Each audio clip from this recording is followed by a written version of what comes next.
இன்டர்வலுக்கு மேலே தான் கர்ஸ் of the second ஹாஃப்ங்கிறது கொஞ்சம் கொஞ்சமாக தெரிய ஆரம்பிக்குது. இன்டர்வல் முடிஞ்சதுமே ஒரு டூயட்டை வச்சு முடிச்சிடலாம் அப்படின்ற மாதிரி நினச்சாங்க போல இருக்கு. ஆனால் இன்டர்வல் பாயிண்ட்டில் ஹோல்ட் ஆன அந்த படம் தொப்புன்னு அந்த பாட்டுனால கீழே விழுது. இதுக்கப்புறம் கொஞ்சம் முன்னாடியே என்ன ஆகும் நம்ம நினச்சோமோ அது கொஞ்சம் நேரம் கழிச்சு நடக்குது, அவ்வளவே. பட் டெக்னிக்கலாக டைரக்ஷனாக இந்த சீன்ஸ் கையாளப்பட்ட விதத்தில் எந்த பிரச்சனையும் இல்லை. பட் ரைட்டிங்காக ஒரு சேஃப் கமர்ஷியல் ஜோன்லேயே படம் ட்ராவல் பண்ண ஆரம்பிக்குது. இதனால் ப்ரெடிக்டபுளாக சுவாரஸ்யம் இல்லாத ஒரு ஜேர்னியை தான் கிளைமேக்ஸுக்கு முன்னாடி வரைக்கும் நம்ம விட்னஸ் பண்ணுறோம். செழியன் அப்படிங்கிற கேரக்டருக்கான ஆர்க் இன்டர்வல்லையே ஒரு வகையில் கம்ப்ளீட் ஆகிட்டதுனால செகண்ட் ஹாஃப் முழுக்க அந்த பிளாட் ட்ரிவனாகவே எழுதியிருக்காங்க.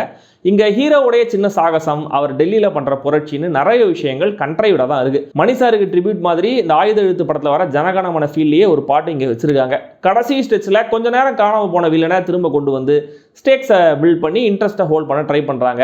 ஆனால் அந்த ஜெனோசைட் மாதிரியான ஒரு பிளாக் மொத்தமுமே உண்மை சம்பவங்களை அடிப்படையாக கொண்ட தகவல்களாக மட்டுமே கன்வே ஆகுதே தவிர அந்த மெலோ ட்ராமானால இம்பாக்ட் கிரியேட் ஆகவே இல்லை. இங்கே வர ஒரு சில கேமியோஸ் அடடே சின்ன ஆச்சரியக்குறி அப்படிங்கிற மொமெண்ட்ஸாக மட்டுமே இருக்குது. சில கேமியோஸ்லாம் ரொம்ப கன்வீனியண்ட்டாக பிளேஸ் பண்ணப்பட்டதாகவும் இருக்குது. ஒரு கட்டத்தில் இது ஹிந்தி திணிப்புக்கு எதிரான போருங்கிறத தாண்டி ஐடென்டிட்டி கிரைசிஸில் ஹெவியாக பாதிக்கப்பட்ட ஒரு சைக்கோ வில்லனுக்கு எதிரான ஹீரோவுடைய சண்டைங்கிற மாதிரியே படம் மாறிடுது. கிளைமேக்ஸில் பிரைம் மினிஸ்டர் கிட்ட அந்த ஒரு பெருங்கூட்டம் எமோஷனலாக பேசுகிற சீன்லாம் மணி சார் யூனிவர்ஸ் வைப்பில் இருந்தது. அப்படியே இனமென பிரிந்தது போதும் அப்படின்னு ஹிப்பாபாதி பாடுறது கூட லைட்டாக எனக்கு கேட்க ஆரம்பிச்சுது.